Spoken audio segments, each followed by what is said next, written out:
আল্লাহ রাব্বুল আলামিন বললেন, বান্দা আমি অবশ্যই অবশ্যই তোমাদের পরীক্ষা নিব। আল্লাহ রাব্বুল আলামিন এবার জানায় দিলেন পরীক্ষাগুলো কোন কোন বিষয়ের হবে। আল্লাহ তাআলা বলেন বিশাইইম মিনাল খাউফ, আল্লাহ তাআলা বলেন পরীক্ষা নেওয়া হবে কিছুটা ভয়ের মাধ্যমে।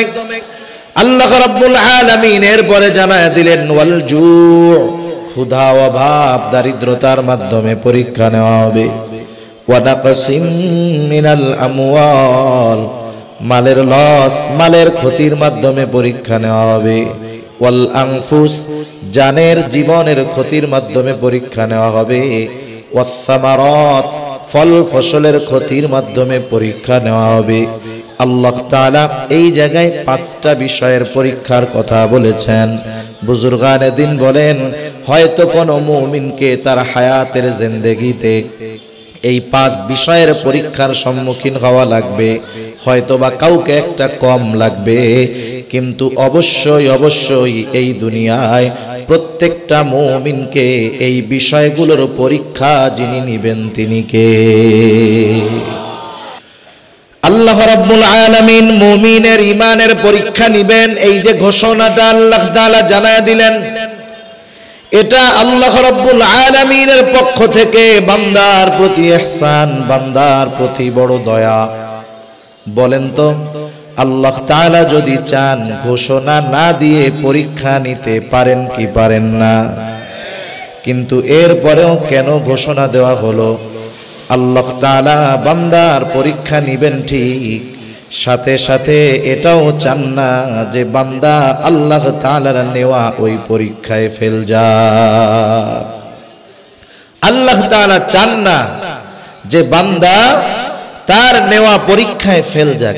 এজন্য ভাই এই যে ওয়েটটা আছে না, ভাষায় দেন, ঢ্যাপ ঢ্যাপটা না করে, ভারী আওয়াজটা না হয়, হালকা, এমনি সুন্দর হইতেছে মাশাআল্লাহ।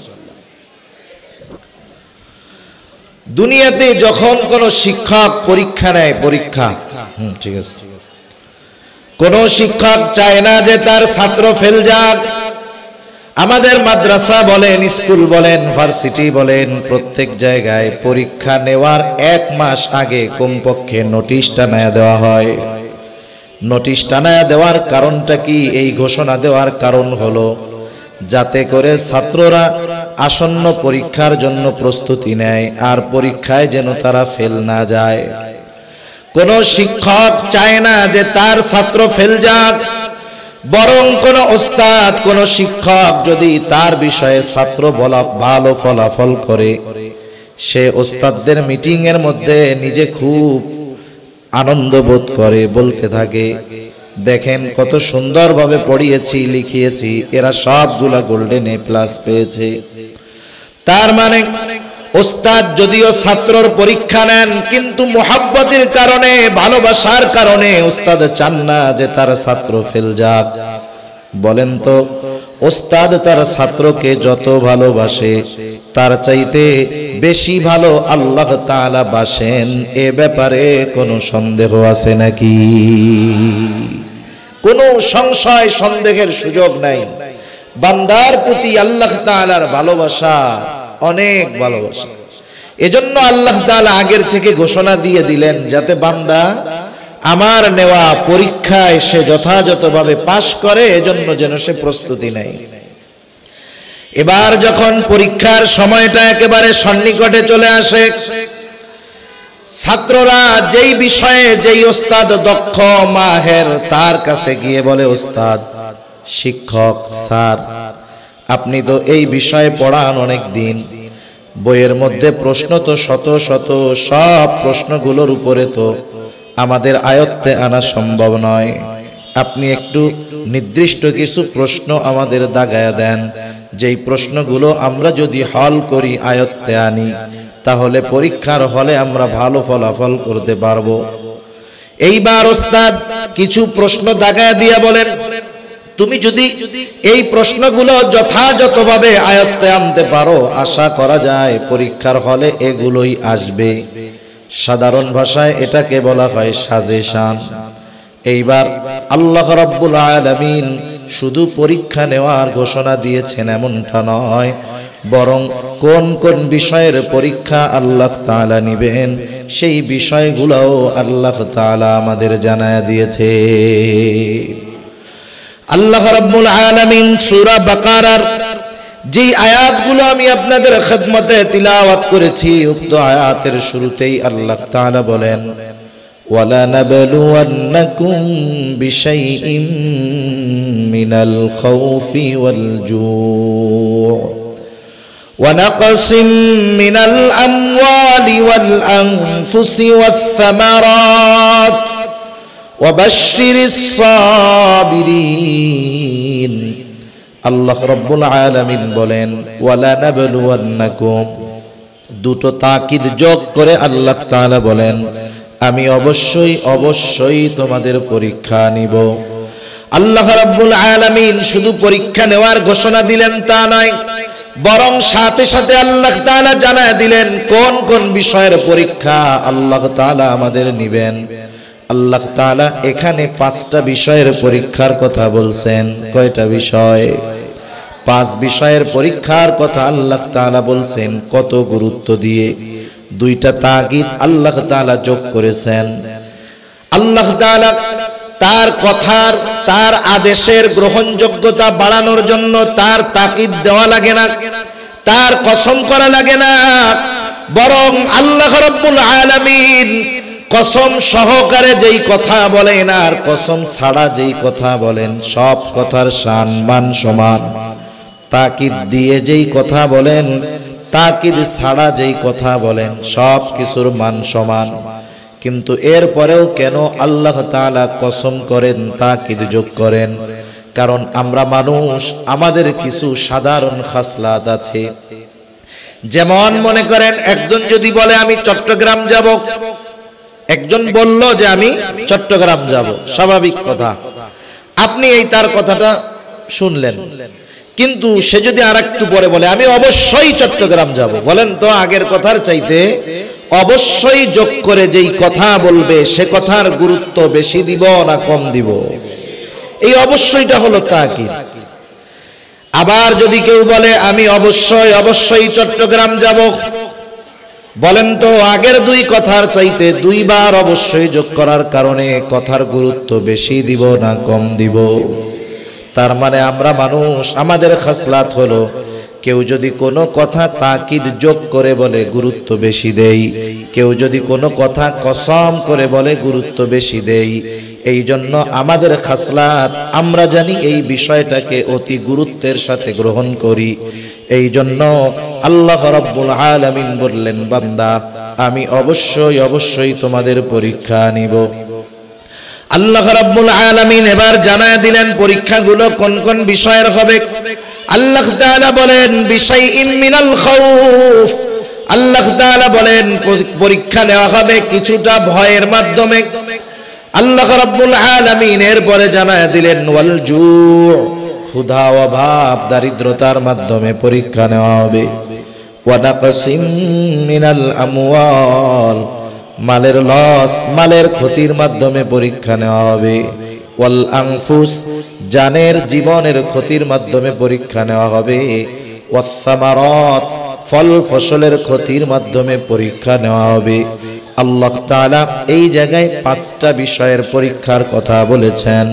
বুজুর্গানে দিন বলেন হয়তো কোনো মুমিনকে তার হায়াতের জিন্দেগিতে এই 5 বিষয়ের পরীক্ষার সম্মুখীন হওয়া লাগবে, হয়তোবা কাউকে একটা কম লাগবে, কিন্তু অবশ্যই অবশ্যই এই দুনিয়ায় প্রত্যেকটা মুমিনকে এই বিষয়গুলোর পরীক্ষা যিনি নিবেন তিনি কে? যেই পরীক্ষা অবশ্যম্ভাবী, মানে যে পরীক্ষা এড়ানোর কোনো সুযোগ নাই, সেই পরীক্ষায় যদি পাশ করার প্রস্তুতি আমরা না নেই, আল্লাহ তাআলা ঘোষণা দিয়ে দেওয়ার পরেও, জানায় দেওয়ার পরেও, বলেন তো ওই পরীক্ষায় আমরা যদি কেউ ফেল যাই প্রস্তুতি না নিয়ে, এই পরীক্ষায় ফেল যাওয়ার কারণে আল্লাহ তাআলাকে কিছু বলার সুযোগ আছে? সুযোগ নেই। তাহলে 1 নাম্বার পরীক্ষার বিষয় আল্লাহ তাআলা বলেন বিশাইইম মিনাল খাউফ, ভয় ভীতির মাধ্যমে মুমিনের ঈমানের পরীক্ষা নেওয়া হবে। কারণ দুনিয়ার বাস্তবতা হলো কেউ যদি দুনিয়ার মধ্যে পরিপূর্ণ ঈমানের আলোকে চলতে যায় হাজারো বাধা বিপত্তি তার আসে। দ্বীনের উপরে চলতে গেলে অনেক সময় নিজের ঘর থেকেও বাধা আসে, কি আসে না? অনেকে আমাদের সাথে এরকম বলে, হুজুর দ্বীনের উপরে চলতে মন চায়, নামাজ কালাম পড়ি, মন চায় সুন্নতি লেবাসে চলবো, সুন্নতি দাড়ি রাখবো, কিন্তু মানুষ কি বলল তাতে আমার কিছু আসে যায় না। কিন্তু আফসোস, সবচাইতে বড় বাধা যারা, তারা আমার ঘরের মানুষ, আমার সবচাইতে বড় বাধা। দাড়ি রাখতে চাই, বলে দাড়ি রাখিস না, কোন সময় ধরে জঙ্গি বইলা ধরে নিয়ে যাবে তার ঠিক নাই। লম্বা জামা গায়ে দিস না, এগুলা বিপদের কারণ হয়ে যাইতে পারে। কারণ কিছু শিক্ষিত মাথা মোটা, মনে রাখবেন, মূর্খ মানুষ যারা, এরা সহজ সরল হয়, অনেক সময় না বুঝলেও বুঝাইলে সহজে বোঝে। কিন্তু যারা শিক্ষিত হয়ে মূর্খ হয়, এদেরকে দুনিয়ার কেউ সহজে বুঝাইতে পারে না, ঠিক কিনা বলেন? এজন্য আমাদের দেশে আমাদের মাথার উপরে বুদ্ধিজীবী নামের কিছু শিক্ষিত শয়তান বসে আছে। এরা মানুষদের কাছে মিডিয়ার মাধ্যমে ঘরে ঘরে কানে কানে খবর পৌঁছায় দেয় যে শোনো, জঙ্গিবাদের আলামত কি জানো? যখন দেখবা তোমার ঘরের ছেলেটা নামাজ পড়তো না, নামাজ শুরু করে দিছে। আগে একাকি চলতো, এখন দাড়ি টুপিওয়ালাদের সাথে চলে। আগে টাকনুর নিচে প্যান্ট পরতো, এখন টাকনুর উপরে প্যান্ট পরে। আগে সালাম কালাম দিত না, এখন সালাম কালাম দেয়। আগে সুবহানাল্লাহ আলহামদুলিল্লাহ ইনশাআল্লাহ বলতো না, এখন বলে। তাইলে বুঝবা ও জঙ্গিবাদের দিকে ধাবিত হচ্ছে, নাউযুবিল্লাহ। এখন বলেন, যেই সমস্ত পরিবার দ্বীনের ব্যাপারে যাদের অজ্ঞতা ভালো মতো জানা নাই, ওরা যখন এগুলো শুনবে আর যখন দেখবে তাদের সন্তানেরা নামাজি হচ্ছে, তাদের সন্তানেরা ভালো কাজ করতেছে, ভালো মানুষের সাথে মিশতেছে, তখন ওই যে জ্ঞান পাপীদের বক্তব্যের কারণে অনেক পরিবারের মানুষ, ফ্যামিলির মানুষ বিভ্রান্ত হয়ে যায়, ঠিক কিনা বলেন? সেজন্য দ্বীনের উপরে চলতে গেলে সবচাইতে বড় বাধা নিজের পরিবার থেকেও আসে। বলতেছে হুজুর দাড়ি রাখতে চাই, বলে রাখিস না। ও বলে আমি রাখবো, বলে আমার পরিবার থেকে বলতেছে তুই রাখবি, তাতে কি হবে? রাতে যখন ঘুমাবি তোর দাড়ি কেটে দিই। একটু চিন্তা করে দেখেন, পরিবার থেকে দ্বীনের উপরে চলতে সবচাইতে বড় বাধা, বড় ভয় তার জন্য পরিবার। আবার দুনিয়াতে পরিপূর্ণ ঈমানের দাবি অনুযায়ী চলতে গেলে হাজারো বাধা বিপত্তি আসতে পারে, হাজারো পরীক্ষার সম্মুখীন হওয়া লাগতে পারে। পরীক্ষা যত কঠোর হোক না কেন, মুমিন যদি এই ঈমানের পরীক্ষায় উত্তীর্ণ হতে পারে, চূড়ান্ত বিজয় মুমিনেরই হয়। আর যদি ওই পরীক্ষা দিতে গিয়ে জীবনও চলে যায়, তার শাহাদাতের দরওয়াজা নসিব হয়ে যায়। এজন্য ঈমানের কারণে যদি আমাদের কোনো পরীক্ষার সম্মুখীন হতে হয়, আমরা কখনো হতাশ হব না, ওই পরীক্ষার উপরে আমরা অটল থাকব। সাহাবায়ে কেরামের জীবনী থেকে অনেক ঘটনা শোনানো যাবে আপনাদের। ছোট্ট একটা ঘটনার অংশ শোনাই ইতিহাস থেকে। রাসূল আকরাম সাল্লাল্লাহু আলাইহি ওয়াসাল্লামের সাহাবী আব্দুল্লাহ ইবনে খুযাফা রাদিয়াল্লাহু তাআলা আনহু, খলিফাতুল মুসলিমিন হযরত ওমর রাদিয়াল্লাহু তাআলা আনহুর সময় রোমদের সাথে মুসলমানদের যখন প্রথমবার সরাসরি যুদ্ধ হয়, এর আগে তাবুক যুদ্ধের সময় মুসলমান এবং খ্রিস্টানদের মধ্যে যুদ্ধের কথা ছিল, কিন্তু আল্লাহ তাআলা নবীজি সাল্লাল্লাহু আলাইহি ওয়াসাল্লামের ভয় কাফেরদের অন্তরের মধ্যে আগের থেকেই আল্লাহ তাআলা ঢুকায় দিলেন, যার কারণে বিনা যুদ্ধে মুসলমানেরা জয়ী হলো, কাফেরেরা পালায় গেল। সর্বপ্রথম হযরত ওমর রাদিয়াল্লাহু তাআলা আনহুর সময় সরাসরি যুদ্ধ হয়। রোম সম্রাটের নির্দেশ ছিল, মুসলমানদের কিছু জীবিত সৈন্য আমার কাছে ধরে আনবা, কারণ তিনি শুনেছেন মুসলমানরা অস্ত্র শক্তি সামরাস্ত্রের জোরে অন্যান্য শত্রুর বিরুদ্ধে জয় পাইত না, বরং মুসলমানদের জয়ের মূল কারণ ছিল তাদের ঈমান। এইবার ঘটনাক্রমে মুসলমানদের একটা দল কাফেরদের হাতে আটকা পড়ে গেল। মুসলমানদের একটা দল কাফেরদের হাতে আটকা পড়ে গেল। বাদশার নির্দেশ, আটককৃত মুসলমান সৈন্যদেরকে পাঠায় দেওয়া হলো বাদশার দরবারে। বাদশার কাছে খবর দেওয়া হলো, বাদশা নামদার, মুসলমানদের একটা দল আমাদের হাতে আটক, আপনি আদেশ করলেই তাকে আপনার সামনে হাজির করা হবে। বাদশাহ আদেশ করলেন, পরের দিন সকাল বেলায় দরবারে হাজির করবা। বাদশাহর আদেশ, পরের দিন সকালে বাদশাহর দরবারে আটককৃত মুসলিম সৈন্যদেরকে হাজির করা হলো। বাদশাহর সামনে তারা উপস্থিত। বাদশাহ তাদের দিকে তাকায়া জিজ্ঞাসা করে, তোমাদের এই কাফেলার আমির কে? তোমাদের এই কাফেলার সরদার কে? এইবার একজন যুবক দাঁড়ায় বলে, আমি হলাম এই কাফেলার আমির। নাম কি তোমার? বলে, আমার নাম হলো আব্দুল্লাহ ইবনে হুযাফা। এইবার বাদশাহ আব্দুল্লাহ ইবনে হুযাফাকে ডাক দিয়ে নিজের পাশে এনে বসায়। দরবারের মানুষেরা চিন্তা করতেছে, কি ব্যাপার?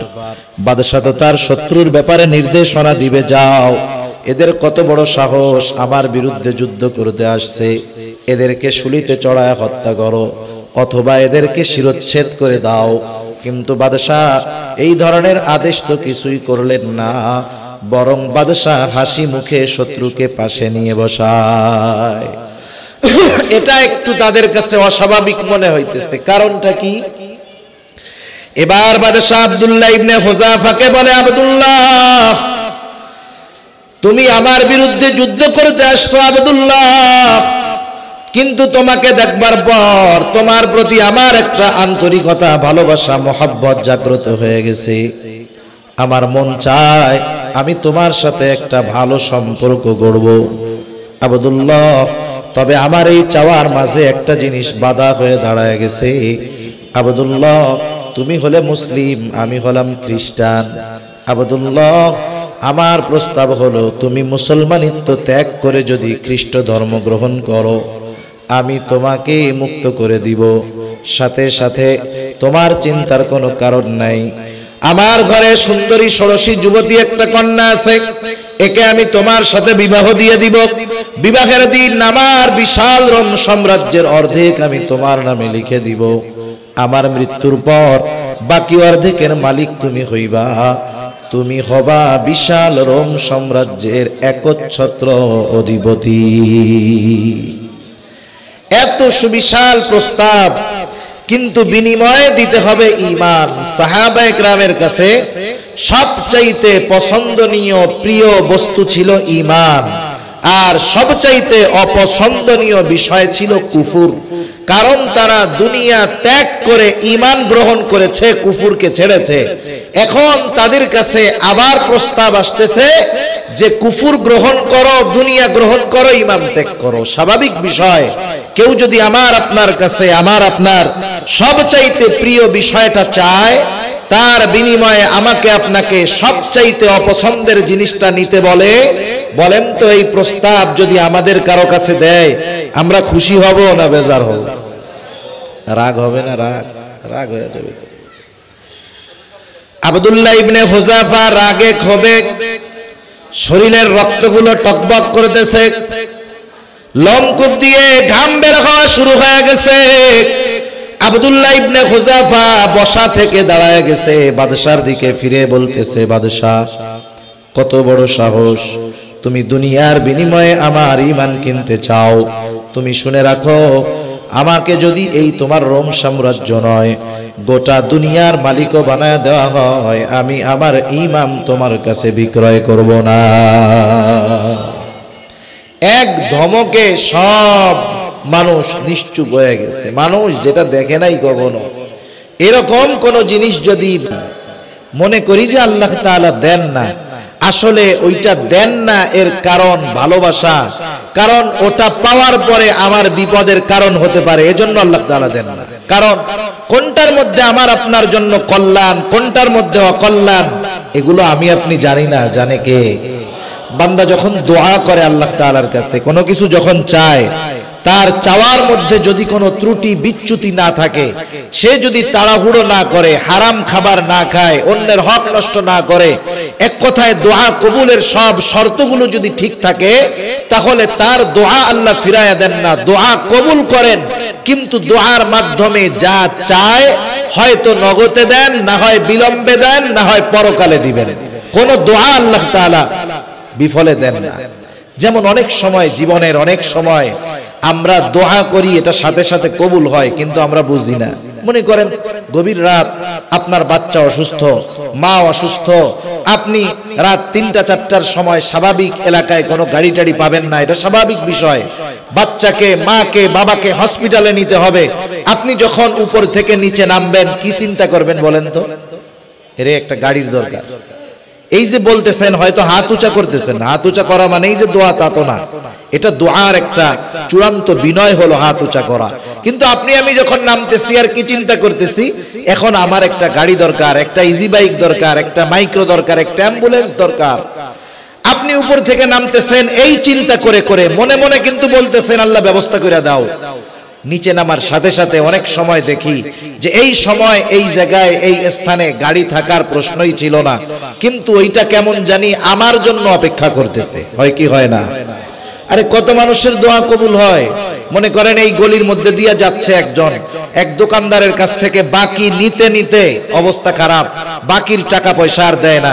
এবার বলেন তো ওই লোক যখন এদিক দিয়ে যাবে আর ওই পাওনাদার দোকানদার যখন সামনের দিক দিয়ে আসবে, ওর অবস্থা কি হবে গন্ত? ও তখন আল্লাহর কাছে কি কয়? আল্লাহ ইজ্জত শেষ, কই যাবো আল্লাহ। দেখা গেল দোয়া করতেছে আর এইবার দোকানদার ওই চিপা গলি দিয়া ভিতরে ঢুকে গেছে। ওর দোয়া কবুল হইছে না? ওর দোয়া কবুল হইছে বলেই তো ওর সাথে ওর দেখা হয় না। আল্লাহ তাআলা কিন্তু আবু জেহেলের দোয়াও কবুল করছে। আবু জেহেল বদরের যুদ্ধের দিন কি বলছে? বলছে আল্লাহ যারা হকের উপরে আছে আপনি তাদের বিজয় দেন। আল্লাহ তাআলা আবু জেহেলের দোয়া কবুল করছে, মুসলমানরা জয়ী হয়েছে এবং তারাই হকের উপরে ছিল। ঠিক কিনা বলেন? সেজন্য যে কোনো দোয়া হয়তো নগদে কবুল হয়, না হলে বিলম্বে কবুল হয়, না হলে দুনিয়ায় আল্লাহ তাআলা ওগুলো দেন না, আখিরাতের জন্য আল্লাহ জমা করে রাখে। সেজন্য দুনিয়াতে অভাব অনটন কষ্ট আসে, এর জন্য হতাশ হওয়ার কোনো কিছু নাই। ৩ নাম্বার আল্লাহ তাআলা বলেন ওয়ানাকসিম মিনাল আমওয়াল, মালের লস, মালের ক্ষতির মাধ্যমে আল্লাহ তাআলা মুমিনের ঈমানের পরীক্ষা নেন। ৪ নাম্বার ওয়াল আনফুস, জীবনের ক্ষতির মাধ্যমে আল্লাহ তাআলা পরীক্ষা নেন। জীবনের ক্ষতিটা দুই ভাবে হয়, একটা হলো নিজের জানের ক্ষতির মাধ্যমে, আরেকটা হলো আপনজন প্রিয়জনের জানের ক্ষতির মাধ্যমে আল্লাহ পরীক্ষা নেন।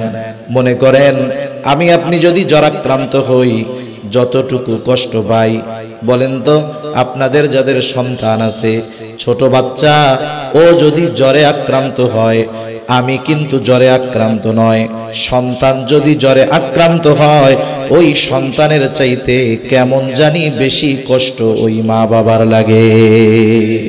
এজন্য আল্লাহ মাঝে মধ্যে আপনজন প্রিয়জনকে মুসিবত দিয়েও আমাদের পরীক্ষা নেন। ৫ নাম্বার সামারাত, ফল ফসলের ক্ষতির মাধ্যমে আল্লাহ তাআলা পরীক্ষা নেন। স্বাভাবিকভাবে যারা গ্রামে গেছেন, গ্রামে থাকেন, গ্রাম সম্পর্কে জানা আছে, তারা বুঝবেন একজন কৃষক যখন জমিনের মধ্যে ধান লাগায়, ধান একেবারে ধানটা যখন পেকে যায়, সেই কৃষক ধানের চেহারা দেখে বুঝতে পারে ১ বিঘা জমিতে কতটুকু ধান হবে। এইবার কৃষক দেখে আসলো ধান পেকে গেছে, ২ দিন পর ধান সে কেটে আনবে। এইবার সে চিন্তা করতেছে যেই পরিমাণ ধানের ফলন, বাম্পার ফলন, এ দিয়ে এই বছরের সব ঋণ পরিশোধ করার পরেও ৬ মাস নির্বিঘ্নে চলা যাবে। এই চিন্তা করতেছে ঘরের মধ্যে রাতে শুয়ে শুয়ে। হঠাৎ করে মেঘের আওয়াজ, বৃষ্টি শুরু হলো, ঝড় শুরু হয়ে গেল, সাথে সাথে বৃষ্টির সাথে সাথে শিলও পড়তেছে। বলেন তো পাকা ধানের উপরে যদি শিলা বৃষ্টি হয়, ওই ধান তো বহুদূর, খড়গুলাও ঘরে নেওয়া যায় না। এইরকম মুসিবত আল্লাহ তাআলা মাঝে মধ্যে দেন। এগুলো দিয়ে আল্লাহ তাআলা মুমিনের ঈমানের পরীক্ষা নেন। যে মুমিন সে তো বলে আল্লাহ আপনি যা করেন তার মধ্যে কল্যাণ। তাহলে এই যে ৫ ধরনের মুসিবত, ৫ ধরনের পরীক্ষা আল্লাহ তাআলা আমাদেরকে নেয়ার কথা ঘোষণা দিলেন, তাহলে এর দ্বারা এই বিষয়টা আমাদের ক্লিয়ার যে এই হায়াতের জিন্দেগিতে যত বালা মুসিবত আছে সব দেন কে? আরো জোরে বলি, বালা মুসিবত দেন কে? এইবার দ্বিতীয় প্রশ্ন, একটু জবান খুলে বলেন, বালা মুসিবত থেকে উদ্ধার করেন কে? বিপদে আপদে সাহায্য করেন কে? কিন্তু আফসোস, বাস্তবতা হলো এইটা, আল্লাহ তাআলা বালা মুসিবত দেন, এই কথাটা যতটা বিশ্বাস আমরা করি, বালা মুসিবত থেকে উদ্ধার করেন আল্লাহ, এই কথাটা সমপরিমাণ বিশ্বাস আমরা করি না। এখন বলতে পারেন হুজুরের প্রমাণটা কোথায়? প্রমাণ তো সামনে ভরা। দেখেন, বিপদ আপদ বালা মুসিবত দেন আল্লাহ। আমাদের দেশে অনেক মানুষ আছে, তারাও জানে বিপদ দেন আল্লাহ, উদ্ধার করেন আল্লাহ। যখন বিপদে পড়ে কি করে? বলে আল্লাহ আপনি কি বিপদ দিলেন, এই বিপদ থেকে যদি বাঁচতে পারি, বিপদ থেকে যদি উদ্ধার হইতে পারি, বাবা অমুক বাবার দরবারে আমি একটা গরু দিব। এরকম বলে কি বলে না? তাইলে বলেন বিপদ আপদ দেন কে, উদ্ধার করেন কে? গরু খায় কে? গরু আল্লাহ খায়। হায় হায়, আল্লাহ সুবহানাহু ওয়া তাআলা বান্দার প্রতি কত মেহেরবান। কারণ এই পরীক্ষা তো ঈমানি পরীক্ষা। বলেন তো আল্লাহ তাআলা চান যে তার বান্দা ফেল যাক? এটা কি চান? চান না। এজন্য আল্লাহ তাআলা পরীক্ষা নেন, তিনি পরীক্ষায় বিপদ আপদ মুসিবত থেকে উদ্ধার করেন। এই জন্য বিপদ আপদ যখন আসবে আমরা সাহায্য কার কাছে চাইব? আরো জোরে বলি কার কাছে? আল্লাহ তাআলা কত মেহেরবান, কত দয়ালু। বান্দাকে বিপদ দেন, বিপদ থেকে উদ্ধার করেন, সাথে সাথে বান্দা যদি বিপদে পড়ে কিভাবে সাহায্য চাইবে আল্লাহ রাব্বুল আলামিন সেটাও বান্দাকে জানায় দেয়। আল্লাহ রাব্বুল আলামিন বলেন, ইয়া আইয়ুহাল্লাযীনা আমানুস্তাঈনু বিস-সাবরি ওয়াস-সালাহ। আল্লাহ তাআলা বলেন, হে ঈমানদারেরা, বিপদ আপদ মুসিবতে আমি আল্লাহর কাছে তোমরা সাহায্য চাও, আল্লাহ তাআলার কাছে সাহায্য চাও। তাইলে বিপদ আপদ মুসিবতে যদি আমরা পড়ি সাহায্য কার কাছে চাইব? আরো জোরে বলি কার কাছে? আল্লাহ তাআলার কাছে সাহায্য চাওয়ার মাধ্যমটা কি আল্লাহ তাআলা তাও বলেন। আল্লাহ তাআলা বলেন, বান্দা আমি আল্লাহর কাছে সাহায্য চাওয়ার মাধ্যম হলো বিস-সাবরি ওয়াস-সালাহ, ধৈর্য আর নামাজের মাধ্যমে আমি আল্লাহর কাছে তোমরা সাহায্য চাও। তাহলে আল্লাহ তাআলার কাছে সাহায্য চাওয়ার মাধ্যম কয়টা? একটু জোরে বলেন কয়টা? দুইটা, ধৈর্য আর নামাজ। কি কি বলেন? ধৈর্য আর নামাজ। এবার প্রশ্নগুলোর জবাব দেন। এই হায়াতের জিন্দেগিতে সকল প্রকার বিপদ আপদ মুসিবত দেন কে? বিপদ আপদ মুসিবত থেকে উদ্ধার করেন কে? বিপদ আপদ মুসিবতে পড়লে সাহায্য কার কাছে চাইব? আল্লাহ তাআলার কাছে সাহায্য চাওয়ার মাধ্যম কয়টা? কি কি একটু বলেন না? ধৈর্য আর নামাজ। এবার আমাদের জানতে হবে ধৈর্য কাকে বলে। ধৈর্য মানে এটা না যে আপনার জ্বর হইছে, আপনি ঘরের মধ্যে বসে থাকলেন, যে চিকিৎসা করাবো না, যা হয় হবে। হাত কেটে গেছে, ঘরের মধ্যে বসে থাকলেন, যা পয়সা গেলে যাবে, যা করে আল্লাহ। এটার নাম সবর নয়। অসুস্থ হলে চিকিৎসা গ্রহণ করতে হবে, এটা নবীজি সাল্লাল্লাহু আলাইহি ওয়াসাল্লাম জানিয়ে দিয়েছেন। এজন্য অসুস্থ হলে চিকিৎসা গ্রহণ করা সুন্নাত। চিকিৎসা গ্রহণ করা কি? সুন্নাত। আমাদের জ্বর হলে স্বাভাবিকভাবে আমরা জানি, জ্বর হলে যদি কেউ নাপা ট্যাবলেট খায় তার জ্বর চলে যায়, ঠিক না? কিন্তু জ্বর হলে নাপা খেলে জ্বর চলে যায়, ঠিক আছে। তবে আমার ইয়াকিন, বিশ্বাস এটা হবে না, বরং ইয়াকিন হবে, বিশ্বাস হবে, জ্বর হলে নাপা খেলে জ্বর যাবে তখন আল্লাহ তাআলার হুকুম হবে যখন। কারণ নাপা ওষুধের কোনো ক্ষমতা নাই, ক্ষমতা কার হাতে? সোজা কথা, দুনিয়াতে কেউ যদি বিপদ আপদ মুসিবতে পড়ে, ওই বিপদ আপদ মুসিবত থেকে বাঁচার বৈধ চেষ্টা করবে। কি চেষ্টা বলেন না? বৈধ চেষ্টা। অসুস্থ হয়েছে, ডাক্তারের কাছে যান। টাকার সমস্যা, আরেকজনের কাছে গিয়ে কর্জে হাসানা নেন, কিন্তু সুদের উপরে নেওয়া যাবে না। এক কথায় বিপদ থেকে বাঁচার বৈধ প্রচেষ্টা করবে, কিন্তু তার ভরসা ওই প্রচেষ্টার উপরে নয়, ভরসা কার উপরে? একটু জোরে বলেন না, কার উপর? আল্লাহ তাআলার উপর। যেমন আমাদের সমাজে যখন কেউ অসুস্থ হয়, মসজিদে গিয়ে ইমাম সাহেবের কাছে দোয়া চায়, আপনাদের কাছেও চায়, অনেক সময় আমাদের কাছেও চায়। বলে হুজুর দোয়া কইরেন, আমার বাবা প্রচন্ড অসুস্থ, ওনার জরুরি একটা অপারেশন হবে, দোয়া কইরেন আল্লাহ তাআলা যেন অপারেশনটা সাকসেসফুল করে দেয়। এই রকম দোয়া আমরাও চাই, আমাদের কাছেও চাই কি চায় না? একটা প্রশ্নের জবাব একটু বুঝে দেন তো, বলেন তো, অপারেশন থিয়েটারের মধ্যে অপারেশন ডাক্তার করে নাকি আল্লাহ করে? কেউ বলে আল্লাহ, কেউ বলে ডাক্তার। অপারেশন ঠিকই ডাক্তার করে, কিন্তু অপারেশন সাকসেসফুল ডাক্তার করতে পারে না। অপারেশন সাকসেসফুল যিনি করেন তিনি কে? এটাই সবরের কম্বিনেশন, যে আমরা দুনিয়ার বৈধ আসবাব গ্রহণের মাধ্যমে বিপদ থেকে বাঁচার চেষ্টা করব, কিন্তু আমার ওই আসবাবের উপরে ভরসা হবে না। ভরসা কার উপরে হবে? আল্লাহর উপরে। সাথে সাথে আরেকটা জিনিস, যেহেতু সাহায্য আল্লাহ তাআলা করেন, যার কাছ থেকে বিপদের সাহায্য পাবো, অবশ্যই তার সাথে সম্পর্কটা একটু গভীর দরকার, ঠিক না? আর বান্দা আল্লাহ তাআলার সাথে সম্পর্ক সবচাইতে গভীর করতে পারে নামাজের মাধ্যমে। কারণ নামাজের মাধ্যমে বান্দা আল্লাহ তাআলার নৈকট্য অর্জন করতে সক্ষম হয়। বান্দা যখন তাকবীরে তাহরিমার মাধ্যমে নামাজের মধ্যে প্রবেশ করে, দুনিয়ার অনেক ভালো কাজ, বৈধ কাজ তার জন্য সাময়িক সময়ের জন্য নিষিদ্ধ হয়ে যায়। কারণ বান্দা ওই সময় আল্লাহ তাআলার সাথে কথোপকথনে লিপ্ত থাকে। বান্দা নামাজে দাঁড়ায় গেছে, সূরা ফাতিহা তিলাওয়াত করে। হাদিসের মধ্যে আসছে বান্দা প্রত্যেকটা আয়াত তিলাওয়াত করে, আর তিলাওয়াতকৃত আয়াতের জবাব আল্লাহ তাআলা দিয়ে দেয়। শুধু তাই না, বান্দা রুকু করলো, সিজদায় গেল, আল্লাহ তাআলা বলেন ওয়াসজুদ ওয়াকতারিব, তোমরা সিজদা করো আর আল্লাহর নৈকট্য অর্জন করো। তার মানে বান্দা নামাজের মাধ্যমে আল্লাহ তাআলার সবচাইতে নৈকট্য অর্জনে সক্ষম হয়। আল্লাহ তাআলা এই কথাই জানায় দিলেন, বান্দা ও মুমিন, বিপদ আপদ মুসিবতে পড়লে আমি আল্লাহ তাআলার কাছে ধৈর্য আর নামাজের মাধ্যমে সাহায্য চাও। যেই মুমিন বিপদ আপদ মুসিবতে পতিত হবার পর ধৈর্য আর নামাজের মাধ্যমে আল্লাহ তাআলার কাছে সাহায্য চায়, সে তখন সাধারণ মুমিন থাকে না। আল্লাহ তাআলা জানায় দেন সে তখন সবের মুমিন হয়ে যায়।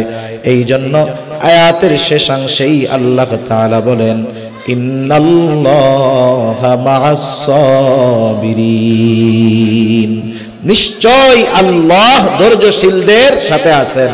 আমরা যদি ধৈর্যশীল হতে চাই, বিপদ আপদ মুসিবতে আল্লাহ তাআলার কাছে ধৈর্য আর নামাজের মাধ্যমে আমরা সাহায্য চাইব। এবার আসেন মূল আয়াতের দিকে যাই আমরা। আল্লাহ তাআলা বললেন, বান্দা আমি অবশ্যই অবশ্যই তোমাদের পরীক্ষা নিব। 5টা বিষয়ের কথা আল্লাহ তাআলা বলছেন। পরীক্ষা হবে ভয়ভীতির মাধ্যমে, পরীক্ষা নেওয়া হবে অভাবের মাধ্যমে, পরীক্ষা নেওয়া হবে মালের ক্ষতির মাধ্যমে, পরীক্ষা নেওয়া হবে জানের ক্ষতির মাধ্যমে, পরীক্ষা নেওয়া হবে ফল ফসলের ক্ষতির মাধ্যমে। ওই পরীক্ষা যখন আসবে কি করতে হবে ওই পদ্ধতি আল্লাহ তাআলা জানায়া দিলেন। যেই মানুষেরা ওই পদ্ধতি অবলম্বন করবে পরীক্ষার সময়, তারা তো সওয়াবের বান্দা, ঠিক কিনা বলেন? আর যারা সওয়াবের বান্দা তাদের সাথে আছেন কে? শুধু তাই নয়, আল্লাহ রাব্বুল আলামিন এরপরে জানায় দেন যারা পরীক্ষায় পাস, বাশশিরিস সাবিরিন, আপনি তাদেরকে সুসংবাদ জানায় দেন, তথা আপনি তাদেরকে জান্নাতের সুসংবাদ জানায় দেন। প্রত্যেকটা জিনিসের প্রাথমিক একটা আলামত আছে। সবের মুমিনের প্রাথমিক আলামত কি? সবের মুমিনের প্রাথমিক আলামত হলো আল্লাহ তাআলা বলেন বাশশিরিস সাবিরিন আল্লাযীনা ইযা আসাবাতহুম মুসিবাহ ক্বালু ইন্না লিল্লাহি ওয়া ইন্না ইলাইহি রাজিউন। আল্লাহ রাব্বুল আলামিন বলেন আপনি সুসংবাদ জানায় দেন তাদের, কাদের? ওই সমস্ত ধৈর্যশীল বান্দাদের। তাদের উপরে যখন কোনো বিপদ আপদ মুসিবত পতিত হয়, তারা বলে ইন্না লিল্লাহি ওয়া ইন্না ইলাইহি রাজিউন। আল্লাহ তাআলা বলেন তারা বলে নিশ্চয় আমরা আল্লাহর জন্য, তার নিকটেই আমরা আবার প্রত্যাবর্তন করব। তাহলে সবের মুমিনের অন্যতম আলামত বিপদ আপদ মুসিবতে সে ইন্না লিল্লাহ এই দোয়া পাঠ করে। অনেক জায়গায় মানুষ জানে না, এক জায়গায় গিয়ে জিজ্ঞাসা করছি ইন্না লিল্লাহি ওয়া ইন্না ইলাইহি রাজিউন কিসের দোয়া? কয় মানুষ মরার দোয়া। এটা শুধু মানুষ মরার দোয়া নয়, এই দোয়াটা ছোটখাটো সব ধরনের বিপদ আপদে পড়ার শিক্ষাই আল্লাহ তাআলা আমাদেরকে দিয়েছেন। জুতা হারায় গেছে, ইন্না লিল্লাহ। ঘড়ি পাওয়া যাচ্ছে না, ইন্না লিল্লাহ। একটু ধাক্কা লাগছে, ইন্না লিল্লাহ। এটা মুমিনের জবানে অটোমেটিক হয়ে যাবে। সামান্য থেকে সামান্যতর কষ্ট লাগলে তার জবান দিয়ে বের হবে ইন্না লিল্লাহি ওয়া ইন্না ইলাইহি রাজিউন। এই আয়াতের তাফসিরে সহিহ মুসলিমের একটা হাদিস আসছে, নবীজি সুন্দর একটা দোয়া শিখিয়ে দিয়েছেন। হযরত উম্মে সালামা রাদিয়াল্লাহু তাআলা আনহা থেকে বর্ণিত হাদিস, তিনি বলতেছেন যে আমি নবীজি সাল্লাল্লাহু আলাইহি ওয়াসাল্লামের সাথে বিবাহের পূর্বে আমার স্বামী ছিল আবু সালামা। আবু সালামা ছিলেন মদিনায় হিজরতকারীদের মধ্যে প্রথম। আমিও তার সাথে মদিনায় হিজরত করলাম। আমাদের দুজনের সংসার খুব ভালো চলতেছে। আমরা দুইজন মদিনায়, আমাদের আপনজন আর কেউ নাই, সাথে আমাদের একটা বাচ্চা আছে। রাসূল আকরাম সাল্লাল্লাহু আলাইহি ওয়াসাল্লামের দরবারে আবু সালামা প্রতিদিন যাইত। ঘরের কাজবাজ আমি সামাল দিতাম, আর বাহিরে গিয়ে রুজি উপার্জনের কাজে ব্যস্ত আবু সালামা নবীজির দরবারে কিছু সময় দিয়ে বাসায় ফিরে আসতো। বাসায় ফিরে আসার পর নবীজির কাছ থেকে তিনি যা কিছু শিখতেন বাসায় আসার পরে আবার আমাকে শিখায়া দিতেন। তাহলে সাহাবাদের একটা সুন্নাত হলো নবীজির কাছ থেকে যা কিছু শিখে আসে তা বাসায় এসে আবার শিখায়া দেয়। এজন্য আমরা যখন মসজিদে জুমার নামাজে যাব, ইমাম সাহেব খতিব সাহেব জুমার দিন অনেক গুরুত্বপূর্ণ কথা বলেন। স্বাভাবিক ওয়াজ মাহফিলে যে কথা হয়, জুমআর মসজিদে একজন খতিব তার চাইতে বেশি গুরুত্বপূর্ণ কথা বলেন। কারণ খতিবের কথার ভেতরে ওই সমাজের অসঙ্গতিগুলো থাকে, ওই সমাজের যেই বিষয়গুলা মন্দ আছে উনি ওই বিষয়গুলো তুলে ধরে ভালো বিষয়গুলো মানুষদের সামনে জানান। সেজন্য জুমার দিনের আলোচনাটা খুব গুরুত্বপূর্ণ হয়। আমাদের দায়িত্ব কি? আমরা যখন মসজিদে থাকি, আমাদের মা, আমাদের বোনেরা, স্ত্রীগণ তারা হয়তো রান্নার কাজে ব্যস্ত থাকে। আমরা জুমার দিন মসজিদে যাই, গুরুত্বপূর্ণ যেই কথাগুলো হবে মনে রেখে, স্মরণ রেখে, প্রয়োজনে লিখে এনে আমাদের দায়িত্ব হলো বাসায় এসে বাসার মানুষদের কাছে কথাগুলো বলে দেওয়া। কারণ মাইকের আওয়াজ থাকলেও অনেক সময় কাজের কারণে এই কথাগুলো শ্রবণ করার সুযোগ তাদের থাকে না। এটা সাহাবাদের একটা আমল। উম্মে সালামা রাদিয়াল্লাহু তাআলা আনহা বলেন, প্রতিদিনকার ন্যায় আবু সালামা আজকেও বাসায় যখন ফিরে আসলো, আজকে তার চেহারাটা একটু উজ্জ্বল উজ্জ্বল হাসি হাসি দেখা যায়। আমি জিজ্ঞাসা করলাম, ও আবু সালামা, কি ব্যাপার, তোমার চেহারাটা আজকে এত হাস্য উজ্জ্বল দেখা যায় কেন? এইবার আবু সালামা আমার প্রশ্নের জবাবে বলল, শোনো উম্মে সালামা, নবীজি আজকে আমাদেরকে এমন একটা দোয়া শিখাইয়া দিয়েছেন, বিপদ আপদ মুসিবতে যদি কেউ ওই দোয়াটা পাঠ করে, আল্লাহ রব্বুল আলামিন সে বিপদের মাধ্যমে যা হারাবে তার চাইতে উত্তমটা আল্লাহ তাআলা তাকে ফিরায়া দিবে। রাসূলুল্লাহ সাল্লাল্লাহু আলাইহি ওয়াসাল্লামের শেখানো দোয়াটা উনি শিখে রাখলেন। কিছুদিন পর উহুদের যুদ্ধের দামামা বেজে গেল। সবার সাথে আবু সালামা যুদ্ধের ময়দানে চলে গেল।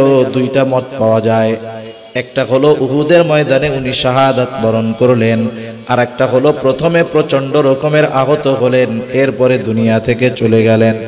উম্মে সালামা বলেন, আমি একদিন ঘরের কাজ করতেছিলাম, হঠাৎ করে একটা লোক দৌড় দিয়ে আমার কাছে এসে বলে, ও উম্মে সালামা, দুঃসংবাদ নাও, তোমার স্বামী আবু সালামা আর দুনিয়ায় নাই। বলেন তো, আমাদের দেশে যদি এই রকম কোন বোনের অবস্থা হয় যে তার স্বামী আর সন্তান, ওইখানে আপনজন আর কেউ নাই, এখন যদি তার কাছে তার স্বামীর মৃত্যুর খবর আসে, সে তো টেনশনের ঠেলায় ইন্না লিল্লাহ পড়তেই ভুলে যাবে, ঠিক না? বরং আল্লাহর দোষারোপ করা শুরু করবে, ও আল্লাহ কি করলেন, আপনি কি আর কারো স্বামী দেখেন নাই? এই নাবালক বাচ্চাটার প্রতি কি আপনার একটু মায়া হয় নাই? কি করলেন আল্লাহ, কি করলেন? আশেপাশের মানুষ তো তারে নিয়েই অস্থির। ইন্না লিল্লাহ পড়ার টাইম কোথায়? উম্মে সালামা রাদিয়াল্লাহু তাআলা আনহা কি করলেন? আবু সালামার মৃত্যুর খবর যখন তার কাছে এসে পৌঁছালো, তিনি সাথে সাথে নবীজির কাছ থেকে যেই দোয়াটা আবু সালামা ওনাকে শিখায় দিয়েছেন সেই দোয়াটা বললেন। তিনি বললেন ইন্না লিল্লাহি ওয়া ইন্না ইলাইহি রাজিউন। সাথে সাথে নবীজি আরেকটু বাড়ায় শিখায় দিয়েছেন, দোয়াটা হলো আল্লাহুম্মা আজুরনি ফি মুসিবাতি ওয়া আখলিফ লি খায়রাম মিনহা। নবীজি সাল্লাল্লাহু আলাইহি ওয়াসাল্লাম বলেন, তোমরা যখন কেউ বিপদ আপদ মুসিবতে পড়বা, তোমরা বলবা, সে যেন বলে ইন্না লিল্লাহি ওয়া ইন্না ইলাইহি রাজিউন। সাথে সাথে সে যেন বলে আল্লাহুম্মা আজুরনি ফি মুসিবাতি ওয়া আখলিফ লি খায়রাম